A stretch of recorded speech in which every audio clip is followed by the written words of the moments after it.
इसीलिए मुझे ऐसा लगता है कि हम हमारी लाइफ में जो कुछ भी करते हैं वो करने से पहले उसका जो प्रोसेस होता है ना, वो हमारे दिमाग से शुरू होता है, जिसके लिए आपकी मेंटल हेल्थ का अच्छा होना बहुत ज़रूरी है। इसीलिए आज इस जनरेशन को उनके फेक आइडियल्स को बदलना होगा, जो उन्हें सिर्फ ब्रांड के लिए यूज़ कर रहे हैं और उनके अटेंशन के बदले उन्हें इनसिक्योरिटी, फोमो और फेक ब्यूटी स्टैंडर्ड्स दे रहे हैं। और उनकी जगह इस जनरेशन को उन लोगों को सुनना चाहिए जो कि अपने अपने डोमेन में एक्सपर्ट हैं, जो कि जेन्युइनली आपकी मेंटल हेल्थ की बात कर रहे हैं। क्योंकि अगर जेंजी इस ट्रैप से बाहर नहीं निकले तो वो हमेशा के लिए एक इको चेंबर में फंस जाएंगे,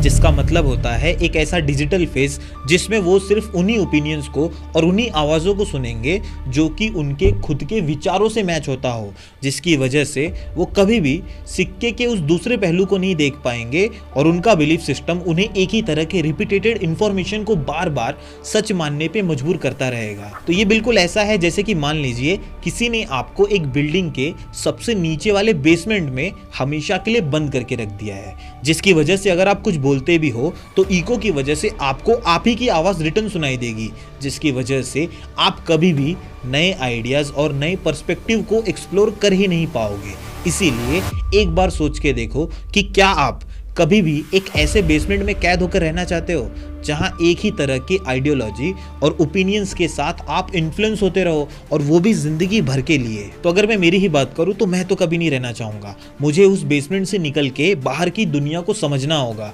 लेकिन ये तब पॉसिबल होगा जब मुझे पता होगा कि मैं हाइपर रियलिटी में जी रहा हूँ या फिर मैं किसी इको चेंबर में फंसा हुआ हूँ। इसीलिए आज के समय में बहुत से जेंजी सोशल मीडिया की वजह से वही दुनिया देखते हैं जिससे वो सहमत है, और ऐसा करने से वो अपना दूसरा पर्सपेक्टिव खो देते हैं, जिसका फायदा पता है कौन उठाता है? इन्फ्लुएंसर्स, बड़े बड़े ब्रांड्स और पॉलिटिशियंस। क्योंकि सारा खेल ही भीड़ का है। जेंजी सबसे पहले इन्फ्लुएंसर से जुड़ते हैं, जिसके बाद कहानी में एंट्री होती है ब्रांड्स की, और फिर वो दोनों मिलके आपको सट्टे वाले एप्लीकेशन बेच के दबा के पैसा कमाते हैं। और इन सब के बाद कैसे इलेक्शन के टाइम पे पॉलिटिशियंस उसी भीड़ का फायदा उठाते हैं, ये मुझे समझाने की जरूरत नहीं है।